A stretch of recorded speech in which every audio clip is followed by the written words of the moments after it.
The morning sun cast long shadows across the cobblestone courtyard of Buckingham Palace as 23-year-old Marcus Thompson adjusted his janitor's uniform one last time. He had been working as a maintenance worker at the palace for nearly 2 years, but today felt different. Today, something was driving him toward a decision that would change his life forever. Marcus had grown up in the rough neighborhoods of East London. Respect was earned through bold actions, and fear was a luxury nobody could afford. His father had abandoned the family when Marcus was 12, leaving behind only empty bottles and unpaid bills. His mother worked 3 jobs just to keep food on the table, and Marcus learned early that if you wanted something in life, you had to take it yourself. The royal guards stood motionless at their posts, their red uniforms pristine and their tall black hats creating an imposing silhouette against the palace walls. Marcus had watched them every day for months, studying their routines, memorizing their schedules, and growing increasingly fascinated by the power they represented. These men commanded respect simply by existing, while Marcus remained invisible in his maintenance role. As he pushed his cleaning cart through the ornate hallways, Marcus's mind wandered to his younger sister Emma, who was battling leukemia in a cramped hospital room across town. The medical bills were crushing his family, and despite working overtime every week, Marcus could barely contribute enough to make a difference. He felt powerless watching his sister grow weaker while he scrubbed floors in a palace filled with unimaginable wealth. The breaking point came. During his lunch break, when Marcus received a phone call from his mother. Emma's condition had worsened overnight, and the doctors were recommending an experimental treatment that the family simply could not afford. As Marcus listened to his mother's tears through the phone, he felt a familiar rage building inside him, the same anger that had gotten him into trouble as a teenager.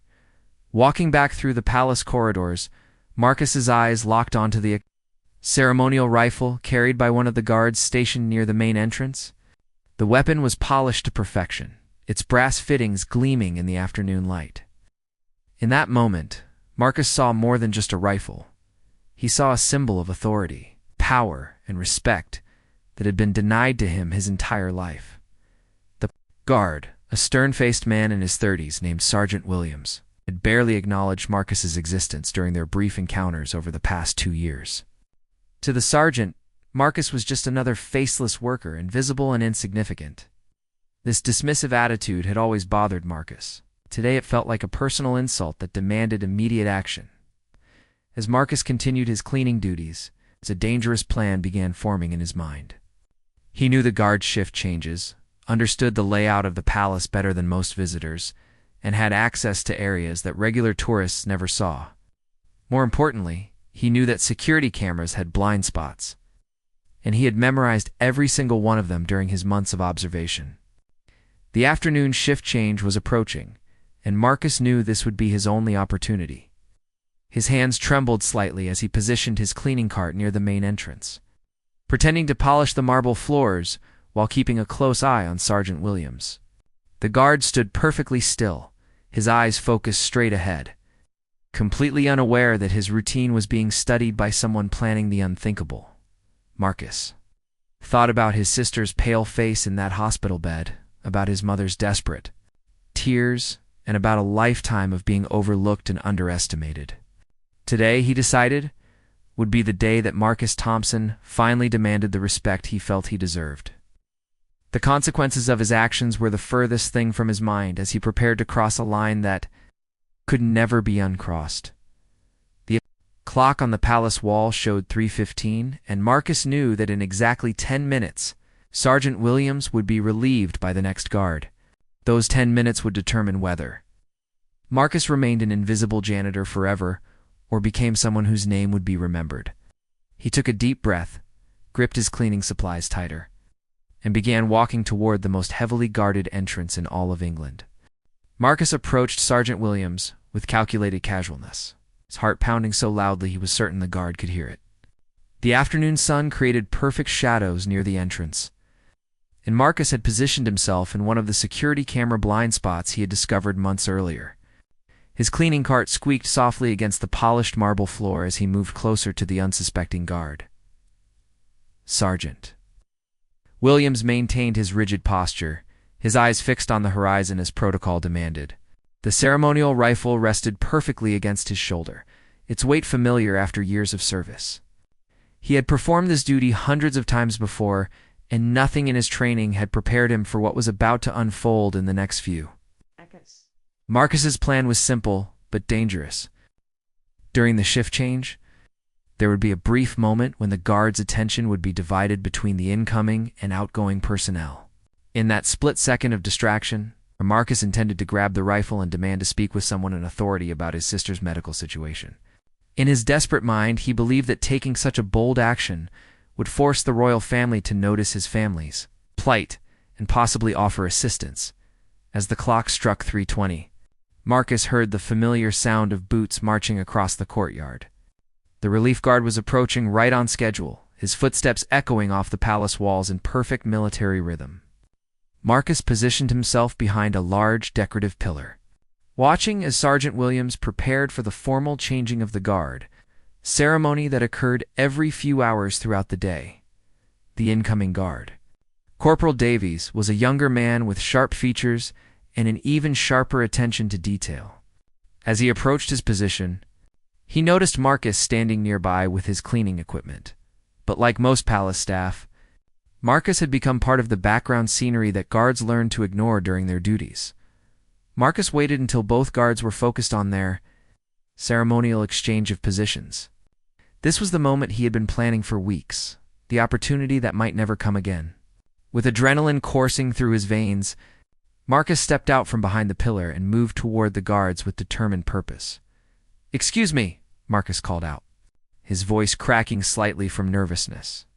Both guards immediately turned their attention toward him, their training kicking in as they assessed this unexpected interruption to their routine. Sergeant Williams's grip on his rifle tightened instinctively, though he had not yet identified any specific threat, before either guard could respond. Marcus lunged forward and grabbed the barrel of Sergeant Williams's rifle with both hands. The sudden movement caught the experienced sergeant completely off guard, and for a brief moment, both men were locked in a struggle over the ceremonial weapon that represented centuries of British military tradition. "I need to speak to someone in charge," Marcus shouted, his voice echoing through the courtyard as he maintained his grip on the rifle. "My sister is dying, and nobody will listen to us." The desperation in his voice was genuine, but his actions had already crossed every security protocol. In the Royal Guard's handbook, Sergeant Williams's training immediately took over as he attempted to maintain control of his weapon while simultaneously calling for backup. "Stand down immediately," he commanded, his voice carrying the authority of someone who had dealt with difficult situations before. Though nothing quite like this unexpected confrontation with a palace employee, Corporal Davies reacted with lightning speed, positioning himself to assist his fellow guard while scanning the area for additional threats. Palace security protocols dictated that any attempt to disarm a guard was treated as a serious breach that required immediate and decisive action. Within seconds, alarm bells began ringing throughout the palace complex. Marcus realized that his desperate plan was spiraling out of control, much faster than he had anticipated. He had imagined a brief conversation with palace officials about his family's financial crisis, but instead found himself in a physical confrontation with trained military personnel who viewed him as a potential terrorist threat. The struggle over the rifle lasted only a few seconds, but those moments felt like an eternity to everyone involved. Palace security cameras captured every angle of the incident, and within the main security office, multiple alarms were already sounding as guards throughout the complex received emergency notifications about a potential security breach at the main entrance. Marcus's grip on the rifle began to weaken as the reality of his situation became clear. He was not just grabbing a weapon, he was assaulting members of the Royal Guard in one of the most secure locations in all of Britain. The consequences of his actions were beginning to dawn on him, even as he continued to hold on to the rifle, driven by desperation and a stubborn refusal to give up on his original plan. Within 30 seconds of Marcus grabbing the rifle, the palace courtyard transformed into a scene of controlled chaos. Security personnel emerged from multiple entrances, their radios crackling with urgent communications as they established a perimeter around the incident. The tourists who had been peacefully observing the changing of the guard ceremony suddenly found themselves being quickly but politely evacuated by additional palace staff. Marcus felt the cold barrel of the rifle in his hands and realized that he had crossed a point of no return. The weight of the weapon was heavier than he had expected, and the ornate engravings on its surface reminded him that this was not just any rifle, it was a piece of British history that had been entrusted to the Royal Guard for protection. Sergeant Williams maintained his professionalism. Despite the unprecedented situation, "Son, you need to release that weapon immediately," he said firmly, but without the anger that Marcus had expected. "Whatever problem you think this will solve, I promise you this is not the way to handle it." The sergeant's years of experience had taught him that de-escalation was often more effective than force.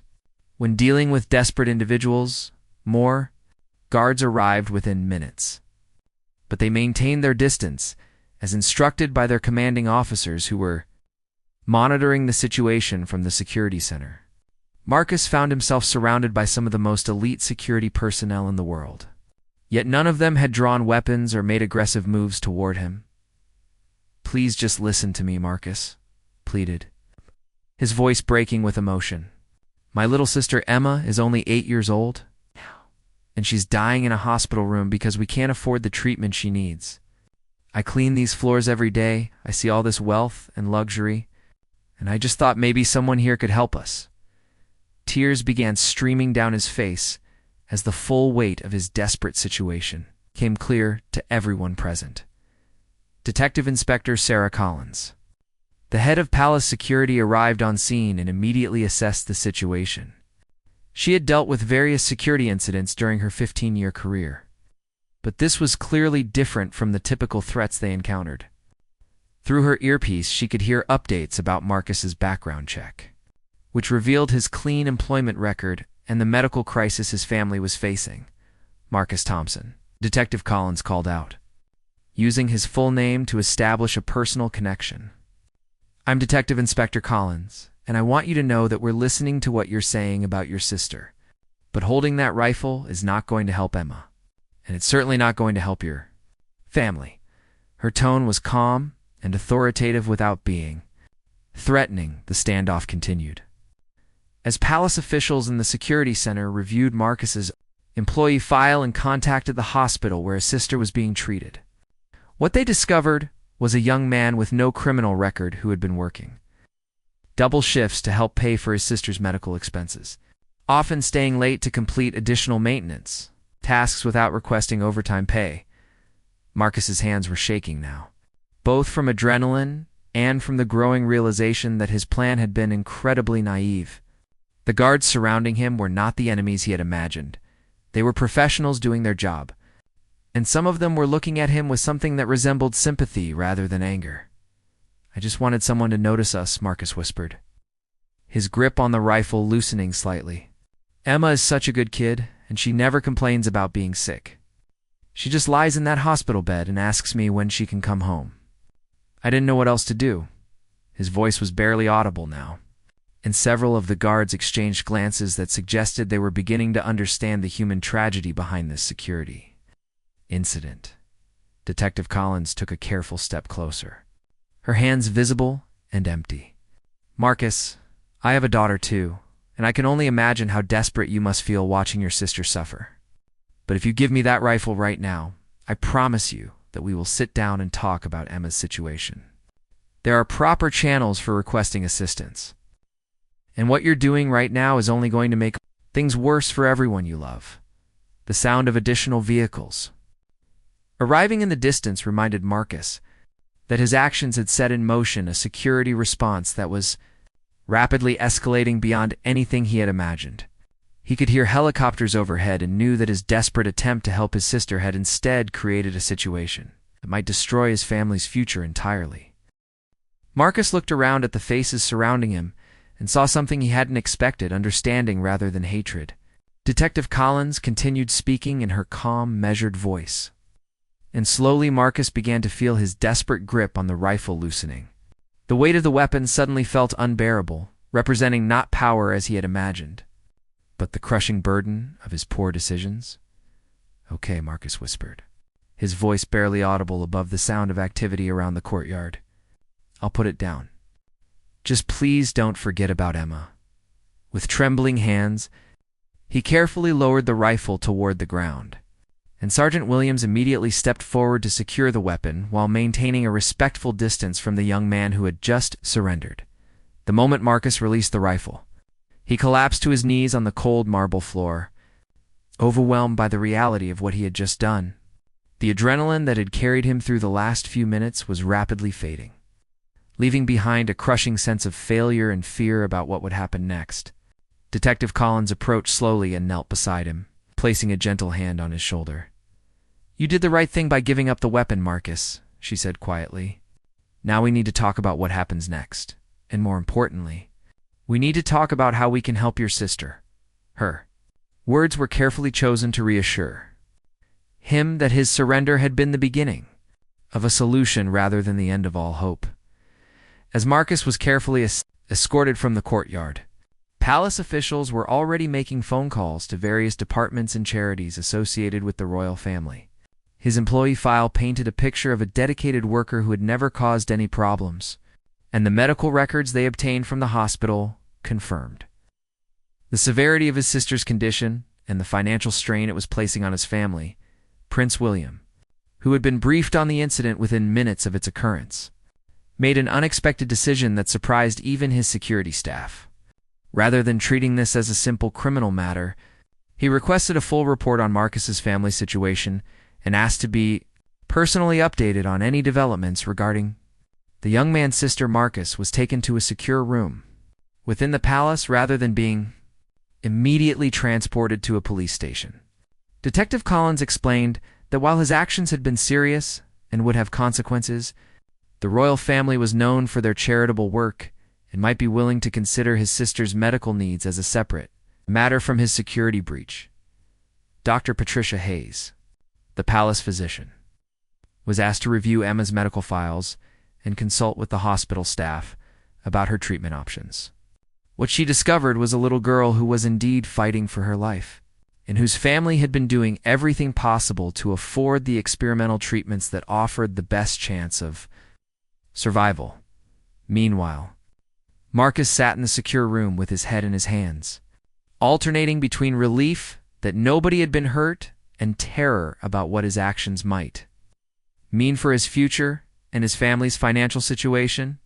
He had thrown away a steady job and possibly his freedom in a desperate attempt to help his sister, and he wasn't sure if his sacrifice had accomplished anything positive. Detective Collins returned after 2 hours with news that Marcus had not expected. The royal family has reviewed your sister's case, she began. And while your actions today were completely unacceptable and will have legal consequences, they have decided to separate your criminal behavior from your family's medical crisis. The Prince's Trust, a charity founded by King Charles, had agreed to cover Emma's medical expenses through their emergency medical assistance program. Additionally, several private donors who had learned about the situation through palace connections had contributed to a fund that would ensure Emma received the best possible care without any financial burden on the Thompson family. Your sister is going to get the treatment she needs, Detective Collins continued. But Marcus, you need to understand that your actions today could have resulted in serious injury or death for multiple people, including yourself. The Royal Guard does not carry ceremonial weapons. Those rifles are fully functional, and taking one by force is considered an act of terrorism under British law. Marcus looked up with tears in his eyes, struggling to process the mixture of relief about his sister and fear about his own future. What's going to happen to me? He asked, his voice barely a whisper. Will I go to prison? Will my family be okay without my income? Detective Collins paused before answering, knowing that the next few words would determine how Marcus felt about his decision for the rest of his life. The royal family's response to his desperate action had been unlike anything she had seen in her years of security work, and she was still processing the unprecedented level of compassion that had been shown to someone who had technically committed a serious crime against the crown.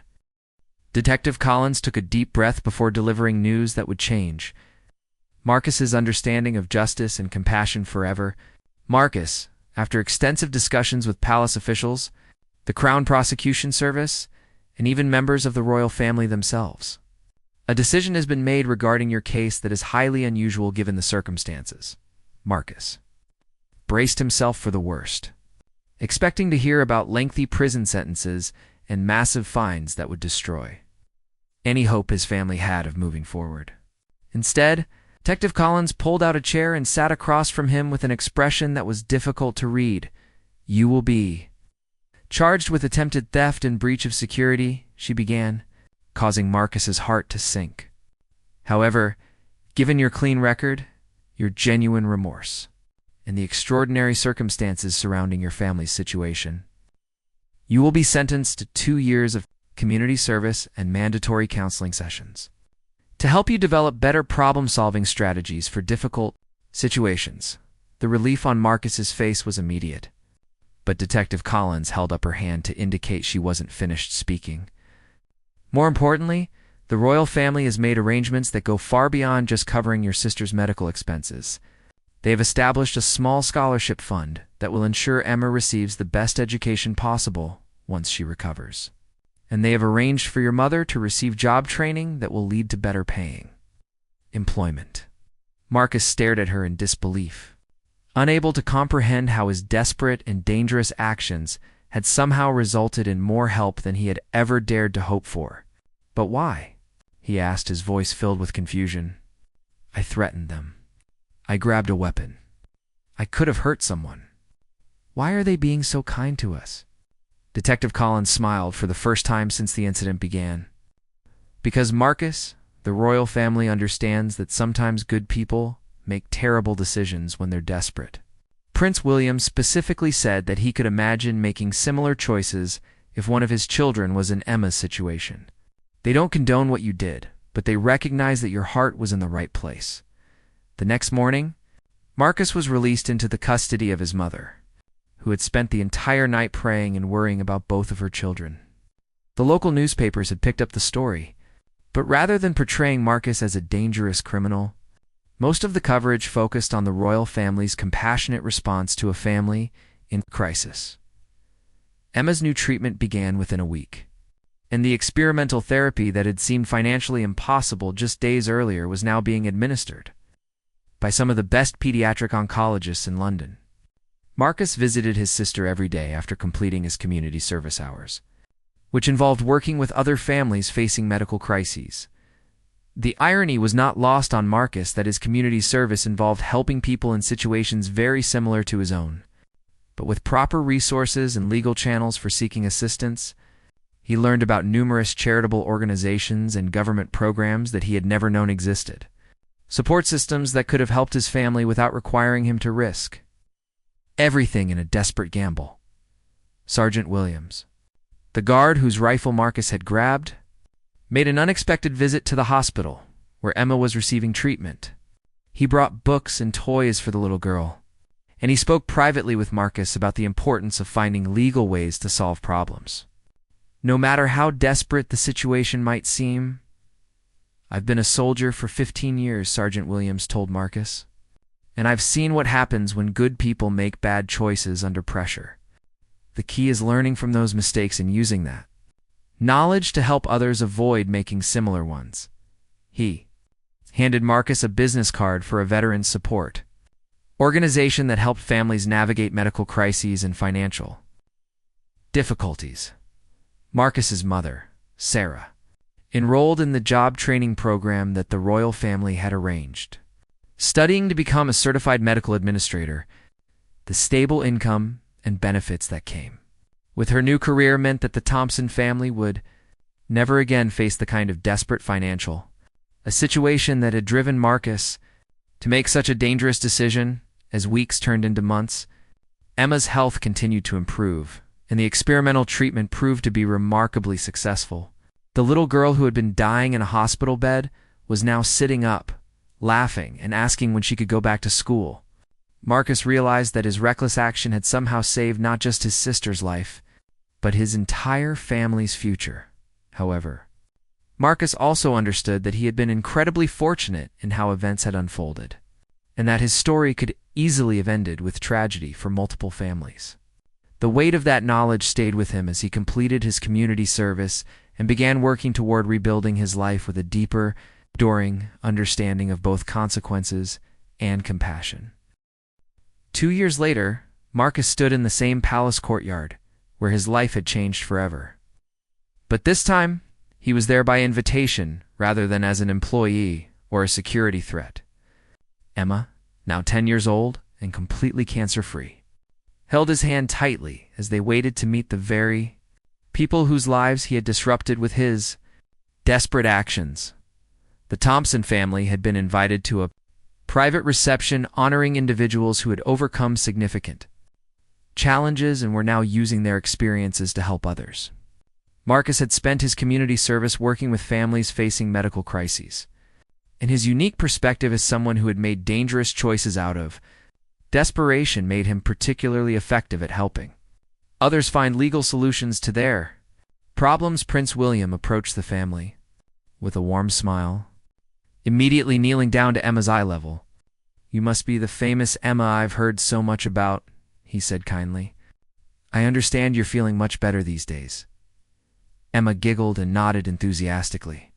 No longer the pale, weak child who had been fighting for her life in a hospital bed. "Your Highness," Marcus began, his voice filled with emotion, "I can never adequately apologize for what I did that day, or express how grateful my family is for the compassion you've showed us. I know I didn't deserve the help we received, and I think about that every single day." Prince William stood and placed a hand on Marcus's shoulder.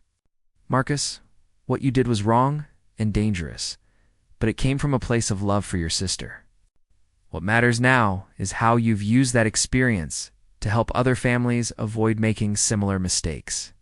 The work you've been doing with families in crisis has probably prevented several other desperate people from making the same choice you made." Sarah Thompson, Marcus's mother, had tears in her eyes as she watched her son shake hands with the future King of England. Her new career in medical administration had provided financial stability she had never thought possible, and both of her children were healthy and thriving in ways she had once thought impossible. Detective Inspector Collins, who had also been invited to the reception, approached the family with a smile. "Marcus has become one of our most valuable resources for understanding how desperation can lead to poor decision-making," she told Prince William. "His insights have helped us develop better protocols for identifying and assisting people before they reach their breaking point." Emma tugged on Prince William's sleeve and looked up at him with the fearless curiosity that only children possess. "My brother says you helped save my life," she said simply. "Thank you for being so nice to us even when he was being naughty."